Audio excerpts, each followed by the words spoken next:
This is Dr. Mark Barkey, Professor of Aerospace Engineering and Mechanics at the University of Alabama. In this video I want to give a little introduction to the Blackboard shell for the course AEM 250 Mechanics and Materials, specifically for spring 2019, though I may use this video for future sections as well, so please adjust the dates accordingly in your mind as we go through some of these specific dates that I show you in this video. I'm going to try to put all the important information right up front in this video. We're going to talk about an introduction, some proctor information, the demands on your time for this course, accessing the Blackboard integrity and course website, accessing the textbook and the ebook opt-out, and then give a tour of the Blackboard course. All right, so just a little bit of an introduction to myself. So I've been professor at the University of Alabama for quite a while, and I've taught this course a number of times. With that experience, I've developed this online version of AEM 250 Mechanics Materials so that it's pre-recorded and I can share with you the things that I've learned that students have difficulty with over the semesters. So I kind of know for a class on average what sort of things trip people up. I try to describe these issues that students might have on particular problems so that we can work through these problems, try to help you out. Now sometimes you'll still get tripped up on some of these issues, but I'll try to point these things out and try to do a lot of example problems and so forth for this class. My own personal background is with the automotive industry. I was a senior engineer at General Motors a long time ago now. But I can tell you that everything that I teach in this class is something I had to know on the job as an engineer at General Motors. Alright, well that's probably enough of an introduction for myself. There is additional information available that you can look at. So let's log into the shell and I'll go through the proctor information. Okay, so I have my web browser. I'm going to bring it over here and let's just start from the beginning. Easiest way to get to this course is through what's called the MyBama login page. And let me sign out here so I can log back in again so you can see what this is. So here's the web portal for the University of Alabama. There's all kinds of information available through here. And this login usually requires what's called two-factor authentication. So I have an app on my cell phone that when I log in, it sends a message to my cell phone to make sure that it's me that's trying to log in. And then I have to verify that. If you need help with that, you can send me an email, or probably better, send an email to technical support OIT at the University of Alabama. But I'm going to log in, and this is usually the first part of your email address, and then put in your password right here.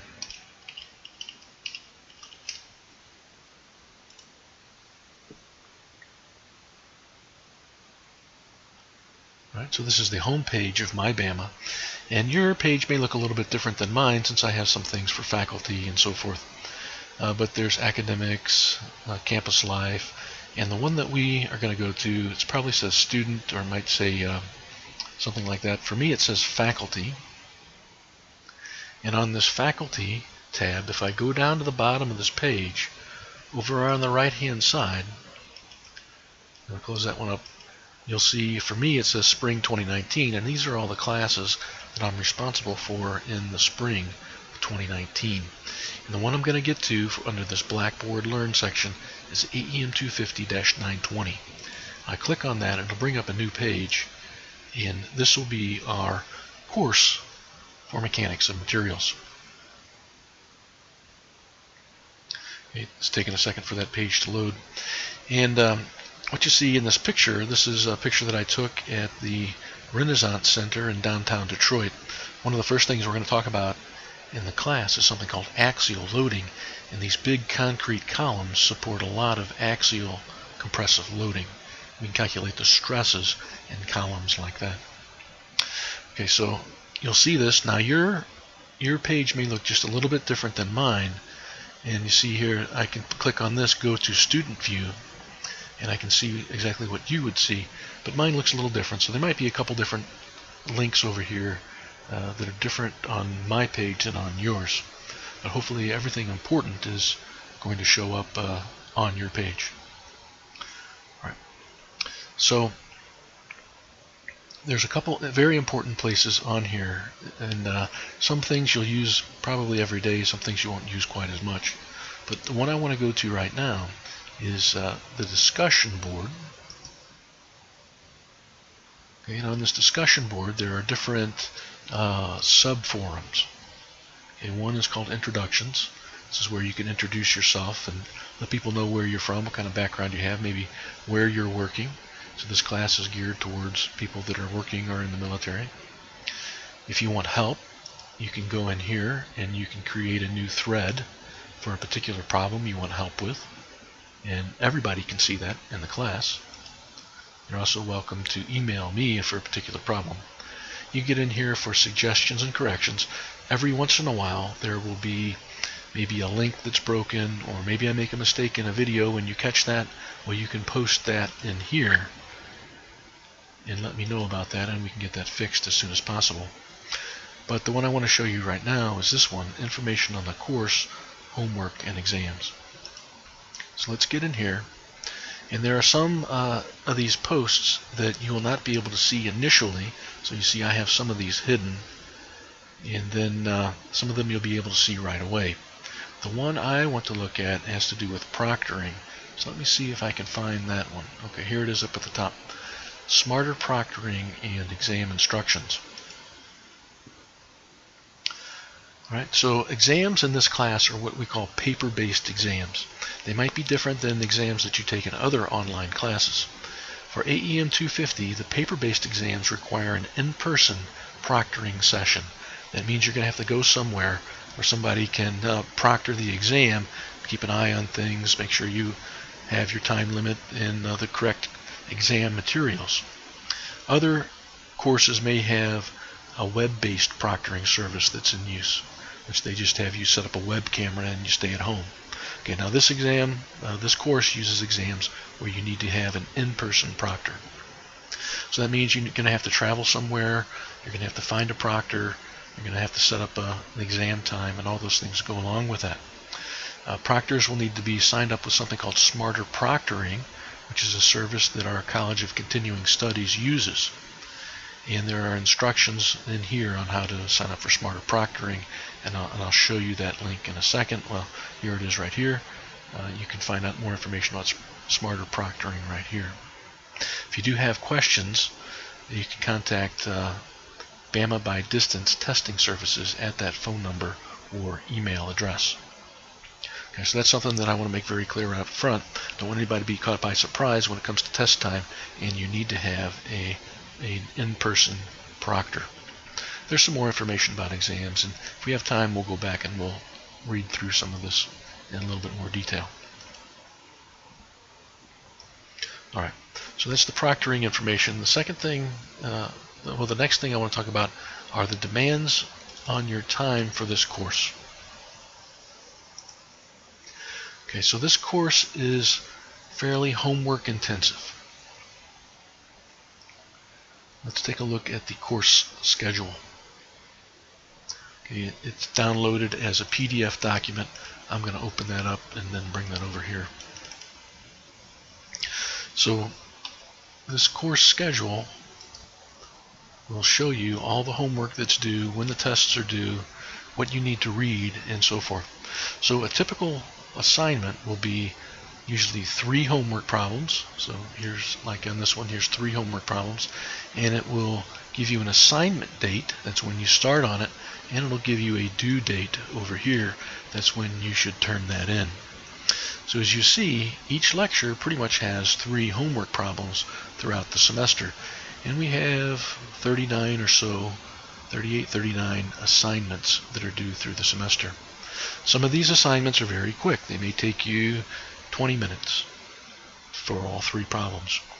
Some of the problem assignments are more lengthy. They may take you 30 minutes per problem. Okay, so you need to make sure that you have enough time to devote to the course in order to learn the material well enough to do good at the end and through the semester. Okay, that's something that I don't want to hide or cover up about this class. This is an engineering class, and this class forms the foundation for other classes that you take in engineering. If you're a mechanical engineering student, you'll take machine design, static machine components, as well as your design classes, usually in your senior year. If you're a civil engineering student, you'll take steel structural design, most likely, or some other structures type class, or foundations and soils. If you're an aerospace engineering student, you're probably going to take aircraft structural design and other classes related to that, different classes in stress analysis that follow mechanics of materials. And those classes very heavily depend on how well you understand the material in this class. So it's my goal to help you understand this material in such a way that you do really good in your next classes. And that comes down to the time and effort that you put into the class. You have to read the textbook, you have to watch the lectures, read over the notes, take your own notes, work these homework problems, ask questions when they don't make sense, figure them out, maybe even work additional homework problems that are unassigned until you completely understand the topic, and then take the exams and so forth. Okay, so this is a class that will require a fair amount of effort. Now, the amount of effort depends on the person. Some people may go through and maybe only spend 5 hours a week, and that's fine for them. Other people may have to spend more time, and whatever time it takes, I want you to do a good job in the class. Okay, so let me close that out. So I wanted to get that right up front. And so we saw how to access Blackboard, but let's talk about a couple of other things, something called Integrity and the website. But let's go through our course just a little bit to get you a little more familiar with how the structure of this Blackboard shell is organized. So this is our course homepage. If you scroll down a little bit, you can watch a welcome video. It's similar, some of the things are similar to what I say here, but you'll get to see me in person in the studio. And there's the course schedule. We've looked at that already. And after that, then you start with Module 1. So I'll click on Module 1, and here's a picture of me testing some steel at a very high temperature, so high that the steel is glowing, kind of a dark orange color. There's some learning objectives, so this is what we want you to get out of this class. Here's the reading material. Reference the course schedule, and it's out of Chapter 1 and Chapter 2 for Module 1. And here are the videos. Okay, so let me click on one of these, and maybe you can see how this kind of starts out. So this media player will start. I'm going to mute this, and I use this format for these videos. And this is kind of at the end, as I looked at it previously. I use an outline format for my lectures, try to explain everything, and I do this handwritten type notes. Now there's pluses and minuses for me doing the handwritten type notes. Instead of me being in a whiteboard in a studio, by doing this way on a computer screen, I have the ability to make changes in case I make a mistake or update material in the course fairly easily. Maybe the disadvantage is it's a little bit hard to write on this tablet that I use, and so you see I'm maybe slanting upward a little bit. So I hope you bear with me throughout the course, and I hope that that's not too distracting. Now the other advantage of actually doing this instead of having a PowerPoint that I would just show people is that I can draw things, and I'll draw things very similar to what you'll need to draw on your exam. So I'll be able to draw free body diagrams and such that you'll have to draw on your test. And some of these pictures are fairly easy to draw. Some of them are a little bit more complicated. I've had a lot of practice drawing them, so I can draw some of these in 3 dimensions, and hopefully they don't look too bad. Okay, now we'll close this one up. Going along with each one of these videos are lecture notes. So if you want to see exactly what I wrote down, you can click on this Lecture 1 PDF. We'll just save that here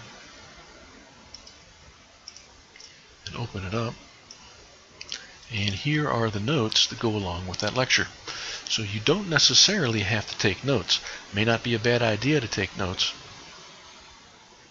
But if you want to, you can print these out and take notes over the top of these to kind of fine-tune whatever I've said in addition to what I've written down on these pages. Now, in addition to those kind of handwritten lectures that you see, I've also recorded in the studio some various demonstrations, and they were all done at one time, but they are sliced up and put in with the appropriate lecture. So on lecture 1, I talk about a round tensile specimen, and so in the lecture I might say refer to the video on me showing the round tensile specimen, and so you can click on this and another video should pop up here. Again, I'll put this on mute, but we talk about tensile specimens in here, and I get to show you things live. Well, it's recorded, but I get to show you things by pointing at it and picking it up rather than just drawing and talking about it. Okay, so those videos are in here as well.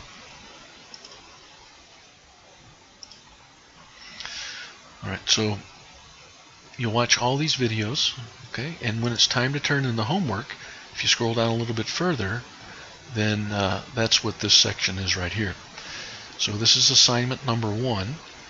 And there are some similar example videos, example problem videos that you can reference for your homework problems. Now, in some cases, I have worked out the problem that you're going to turn in. So I don't know, we'll take a look and see what homework assignment you have for assignment number 1. But here I've worked out problem 2.2-6. So if you click on this, you'll see this video where I have a picture of the problem, and I go through and I just work out the entire problem, okay, as if you were coming to my office and I were helping you during office hours. Now, there are pluses and minuses for me working these problems out this way. The best way to use these type of worked out solution videos is to first attempt the problem on your own, and when you get stuck, use the video to watch what I do and then get unstuck and continue on working your homework problem. What I don't want to encourage you to do is just copy down whatever I have just to turn in something. Okay, that doesn't really help you out in the long run. It might get you 10 points for the homework assignment, but it's not going to give you an understanding of how the problems should be worked. Okay, so I just want to mention that. And in addition to these, if we go over here to this section on integrity classes, if you click on that link, it'll bring up the integrity section for our course. It's going to take in just a moment here. But in here are a whole lot of additional worked out homework problems. Okay. Now, the way this is alphabetized is kind of funny. 10 comes before chapter 2 because 1 is less than 2, even though that's chapter 10. It doesn't know it's a 10, it just sees it starts with 1. But our homework problems usually start in chapter 2, so we have all these problems that I've worked in chapter 2. And if you come down here, chapter 3, 4, 5, all these different chapters have all these different homework problems that have been worked out. Okay, so this is a resource that you can use to help you through these problems. If you are assigned a homework problem that you do not see a solution for and you want me to work it out, well, just let me know and I'll make a new video and it will go in this integrity section. Okay, so this integrity link is going to be an important link, and I hope you use that and refer to these things. In addition to the worked out problems, I also have an extra copy of all the lectures that I have for this class. So here we see lecture 1, 2, 3, 4, and so forth. They're all in here. And sometimes there might be a missing link or a bad link or a blurry video in here. Well, you can go to that integrity section and look for the original. You can watch it there. Alright, so you've watched the homework, you've watched the video, you've got the notes, you're working on your homework assignment. The homework assignment will be based on our course schedule. We'll call that up again.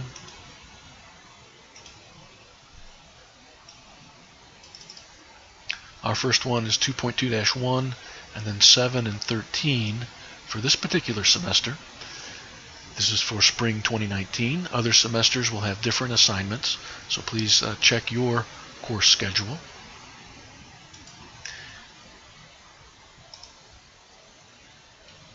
And what you'll do is you'll work those out. I highly suggest you work those out on paper, because your exams will be paper-based. That'll give you some practice writing things out on paper. And then when you want to turn that in, you click on this link, Assignment 01, or as appropriate. Here it gives the due date, the points possible, and down here it allows you to browse to your computer and upload the file. And it shows you how to format your homework assignment so that it has your name on it and what homework number it is. Now, these need to be submitted as a PDF attachment. There are different ways to create PDFs. I think there are some apps you can have on your phone that will turn a picture into a PDF. Our grader cannot grade JPEG files. Those JPEG files tend to be very big files, and we can't write on them and things like that. So those things need to be converted to PDF before you upload it. Now, there's something that I want to show you that I have personally at home that I find very convenient for making PDF documents. So I have one of these type of units. I have a multifunction copier, printer, scanner, and they're not terribly expensive, so a little about $130 or so. You put your homework in there, you press a button, it creates a PDF file, and then you're done. Okay, so there's some by various companies. You can take a look through here. This is just on Amazon. It's kind of easy for me to get to and show you on the web, but you may also have access to a scanning photocopier where you work. So that's another good way, and you can email them to yourself or however you want to deal with that. But they do need to be PDF documents that we can take a look at. Okay, so we talked a little bit about uploading the homework. The other modules are very similar. So if we go to Module 2, there's another picture, and then we have lectures on Module 2, homework assignments for Module 2, and so forth. Now, I also want to say that I do my best with these dates, and there's a system that I have to use that set the homework due dates. And I do my best with that. Every once in a while I'll make a mistake. So if you find that an assignment has a due date that just doesn't make any sense, or you don't think it's right based on what we've talked about previously, let me know and I can fix that. Those kind of things do creep in to the system from time to time. Although I think I've done good this time, they always kind of catch me by surprise. Let's again look at our course schedule, and I want to explain that in a little bit more detail.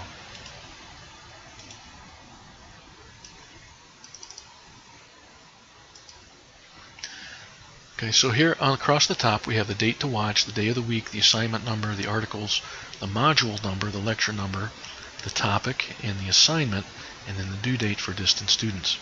Our first day of class is January the 9th. That's a Wednesday. We're going to have assignment number 1 is going to be what's assigned. Here's what you're going to read about and what I'll lecture about. This is part of module number 1, and then we have lecture number 1. And it's going to be an introduction to the course and normal stress. These are the homework problems. We've talked about those already. And this is when these problems are due, on January the 16th. Now for distance students, I'm giving an extended due date as compared to on-campus students.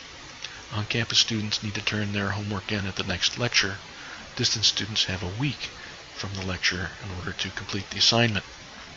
You saw how the course was grouped in modules. One or more module comprise an exam. So it's color-coded in the spreadsheet. So this kind of orange color, this goes with exam number 1. Now if you notice, exam number 1 is a little bit after we start on module number 2, which is covered on a different exam. The idea with this is we stop the material, we have a little bit of pause on that material for that exam, or we have a stop to it, and this gives us a few days to get your questions answered, to get your homework graded and back to you, and gives you some time to prepare for exam number 1. Now at the same time, we do need to continue on with the course, so you will have some more reading assignments in Module 2 that goes with exam number 2. So if we scroll down here, exam number 2 has modules 2, 3, and 4, and then there's a little bit of a break, and then we have exam 2. And then we have modules 5, 6, and 7, and those are covered on exam number 3. Okay. Then we have a little bit of material at the end of the semester, which we'll only see on the final exam.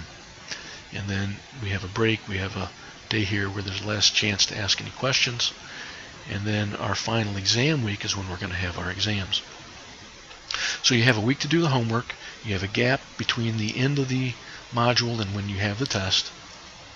We do have spring break and some other things that are in here in this semester. We have a week to do each exam. Okay? And for exam 3, you see here, its opening date is April the 17th and it closes on April the 24th. Now I will say I try to be flexible with my distance students, that if you say, I'm sorry, I have to go out of town for a week, you can contact me and I can extend that closing date for that exam. At the end of the semester, though, we do need to wrap the course up, and so keep that in mind as you go through the semester, that if you give a little bit here, we're going to have to catch up a little bit later. And the class will need to end here in early May. Again, with 1 week to take your final exam. Alright, now let's see, if we scroll down a little bit more, there are some notes. I'll let you read through those. And let's see, no homework will be accepted beyond the final exam week. Okay, even if I've given you an extension on the final exam, all the homework needs to be turned in during no later than the final exam week, even if I've given you an extension. To keep on schedule, you need to turn in your homework for the next section before taking the exam on the current section. Okay, this is to allow students to get graded homework back for review and allowing for additional study time for the exam. We've talked about that a little bit. Homework that is due before you take the exam needs to be turned in before you take the exam. Okay, so what I mean by that is, if we go back here to module number 1, I want you to turn in all of module number 1 homework before you take exam 1. That way it does you the most good. Keeps our grader on track so that our grader isn't too out of sync. You're not too out of sync with the grader and the rest of the students. Okay, so we do need to have a cutoff date that even if I grant you an exam extension, you need to turn in the homework on that exam before you take the exam. Okay, so that's a little bit more detail about the assignments.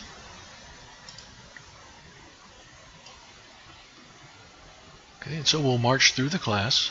We have these modules, 2, 3, 4. We look at axial loading, torsion, beam bending and stresses, deflection of beams, stress transformations, thin-walled pressure vessels and combined loading, and then buckling of columns and design topics. Okay, discussion board. And I need to talk about how to opt out of the textbook. I don't think we've talked about that yet, but this red shelf link is where you can find the ebook edition of the text. This course uses an ebook edition. You can opt out of it. If you do not opt out of it, you'll be charged for it. The good news is it's a perpetual book. You can keep it forever as an electronic version, and it costs about 1/4 the price of the actual hard copy version of the book. So it's something on the order of $50. It might be 52 or 55 or 60, but it's somewhere around that. A hard copy of the book costs around $200. Now you could find maybe a used copy of the book, and that's fine too. You can find it maybe less expensively. But let me show you how to opt out of this in case you want to opt out of it. Some people like the ebook, some people don't. I have both. And so if you click on this link, information on the course, here's this link, how to opt out of the ebook. All right, so if you click on that red shelf link, and you have to do this within the first week or so of class, you come down here and there's a button you can press on. This is just a picture, but there will be a button you can press on down here that says, I want to opt out of all access to all required materials for this course. You can click on that. Now you'll still need a book, but you can buy the hard copy of the book from wherever you want. Okay. And by that red shelf link, you can go through here and you can get access to your book that way. It has all the homework problems in it and so forth. All right, so we've talked about the modules. We've talked about red shelf. We come down here. We've talked about the integrity classes. Exam proctoring information. This is how to set up in a proctor with smarter proctoring. We talked about that a little bit. Additional practice problems. These are ones on integrity as well. You can access these. These are all different homework problems I've worked out. And but if there's a new one, it would show up in the integrity section instead.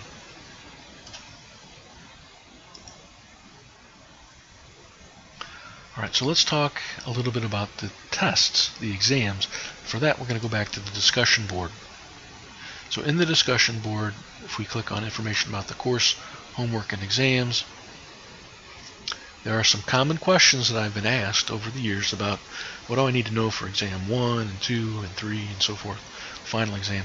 Let's click on one of these, and I want to show you some things here that I think will help you out. All right, and there's a big disclaimer here.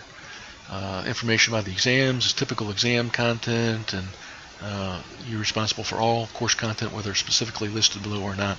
But I tell you, I really try to be very explicit and consistent with this, and I even try to narrow it down even more, maybe a few days before the exam. But more specifically, what should I be expected to know for exam number 1? And here's a list of things that you ought to be able to do. Okay, so what I would recommend is maybe you print this page out or you write this down and use this as a checklist, and so that as you watch the lecture videos, that you see that what you're watching in the lecture corresponds to what shows up on this, what do I need to know for exam number 1? And if you're not comfortable with a topic or you want to find out more information, then you send me an email or you post in the discussion board, and I will answer those questions for you. So this is for exam number 1, but I have similar links for exam number 2, exam number 3, and the final exam. Here's a link about what I look for when I grade exams, and what the homework grader does as well. Free body diagram. Remember, a free body diagram is a picture that you draw yourself where the body is freed from its supports and the reactions of those supports are shown as on that free body diagram. Proper procedure, including appropriate equations. I'm not interested in just a final answer. So if you have your calculator and you do all your work in your calculator and just give me the number at the end, I'm not going to be able to grade anything. I want to see the procedure that you used in order to get to the answer. That's what I'm grading. Proper units. An answer without units is meaningless. An answer with the wrong units can be really dangerous. So we need proper units, and 5 points of each test problem is usually assigned just to units. Need a correct and indicated final answer. Proper amount of significant digits, 3 or 4, unless more are justified for our class. I'll give you some hints. Work the easy problems first. Be organized. Don't try to memorize specific example problems, but try to memorize only the basic formulas and ideas, and usually there are only 3 or 4 basic ideas in each exam. Let's see. Talk about the exams in general. Here are common problems and frequently asked questions. I think this is worth looking through. Some students say they run out of time when they take a test. We have 90 minutes on a test with 3 problems. That's 30 minutes per problem. That should be plenty of time to work any of these problems. But if you run out of time, that means that maybe you need to be better prepared and study more. Of course, if you have test anxiety or those things, then you can contact the Office of Disability Services. How do I know if I should feel confident about taking the exam? I make little mistakes and lose a lot of points. I hear this a lot, but if you've lost a lot of points, it's not a little mistake that you made. It's often a conceptual mistake or units or so forth. But I'll let you read through these and let me know if you have any questions, of course. And in addition to that written down, if we go back to our integrity classes link, before the exam, I will make a video that will say, hey, these are the formulas that I need you to know for this exam. Now, exams are going to be closed notes and closed book. Okay? You're not going to have an equation page or anything like that. So I need you to know some basic formulas. Now, I'm not going to go crazy and ask you very, very specific, complicated formulas. That's not the idea of what I'm trying to get across. I'm trying to have you know the basics so that you can apply the basics in various situations, and you can kind of, from that way, derive those complicated formulas. So you'll see videos that show up. This is from the previous semester, but what do I need to know for exam number 1? What are the equations I need to know? So we'll go through and I make a list of equations and so forth. And I try to do this new for each semester. If I've done a really good job, I may just make a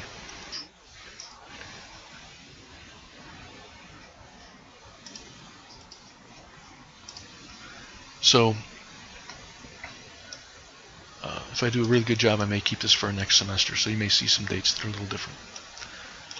But you'll see the various videos in here. And the equations that and requirements for the test. Okay, just another way for me to help reinforce these things in a different format. Sometimes it's easier to read things. Sometimes it's easier to have them described with words. All right. So let me think if there is anything else that we should talk about while we're here. I guess the last thing we could talk about is the syllabus in general terms. So if we click on the syllabus link, it takes us to a new page. This is the university syllabus system. It tells you about the prerequisites for the class.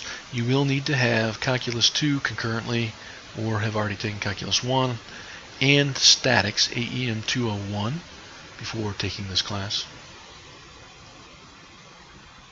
Gives you course description. Here's the required text. It's the access granted program, that red shelf thing we talked about. We have the course objectives and the student learning objectives and other course materials. And this is good. I'll show you my own personal website. Everything is on the Blackboard shell, but sometimes you will see me maybe in a video refer to my own personal website, and that is this right here, embarkey.eng.ua.edu. And I usually keep this link right on the front page, AEM 250, which goes through various the syllabus for the particular semester, for students that are on campus, directions to my office, and so forth. A lot of the same things that we've talked about in this lecture are in here, and you can see them on this page as well. There may be a couple things that are on this page that are not in the Blackboard shell, and this you may find good to know. If you click on this link, this will give you the answers to the odd-numbered problems. Okay, and that's just the answers, not the worked out solution. The worked out solutions, for a lot of them, like I said, I've worked out for you already as different little videos. So I'll refer to this page from time to time as well. All right. Blackboard, Integrity, and YouTube. If you're watching this through YouTube because it shows you how to log into the Blackboard shell. Here's our outline of topics. Here's our exams and assignments. Here's our grading policy. Homework is 10%. Regular exams 55%. So that's the average of those. And then the final exam is 35%. Now on our regular exams, sometimes I adjust the averages. Sometimes I ask you to work the problems over and get an adjusted average. But I will notify you about that as the course progresses. You will have an opportunity to earn what I call attendance points. If you are an on-campus student, I would take attendance quizzes, but as an off-campus student, I will base your attendance on the number of homework assignments that you turn in, and you will get the opportunity to earn up to 10 exam points just by turning in all the homework through the semester. 100% of the homework is 10 points, 90% of the homework is 9 points, and so forth. Here's our policy on missed exams and coursework. Attendance policy doesn't necessarily apply to distance education students. Very important is the statement on academic misconduct. I'll let you read that. I will ask you to sign that at the beginning of every test. If you have concerns that are related to the Office of Disability Services, here's how you can contact them. Severe weather protocol. While it's maybe apparent when students are on campus what the severe weather protocol will be, because we get text alerts and emails and all these things. If you are across the country and there's a hurricane coming through and you can't take your test, I understand that. We've had that kind of situation happen before. All you have to do is send me an email either before, if you can, or after, if you can't, saying, hey, I was in this flash flood and all the electricity was out for a week, so I couldn't do any homework. I understand, and we will make accommodations for that. We also have accommodations for pregnant students, religious observances, and other items here from the UACT website regarding respect and civility and so forth. Okay, so all this is important information too. All right, let's go back. So that's our syllabus. We talked about a course schedule, discussion board. The calendar, I think, has a bunch of the due dates on it. I personally don't use that. We talked about red shelf and smarter proctoring, the learning modules, exam proctoring information, and additional practice problems. In the mail, I think that sends an email to me.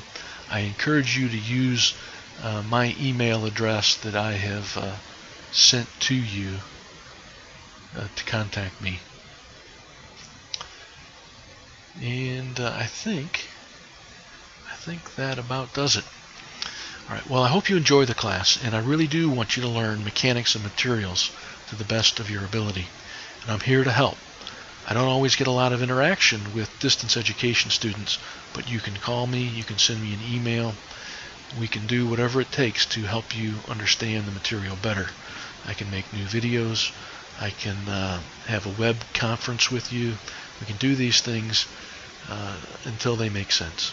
So do take advantage of that. There's a lot of things I do in my day, but the thing that I really like is helping students. So keep that in mind. All right, thank you for your time, and again, I hope you enjoy the semester.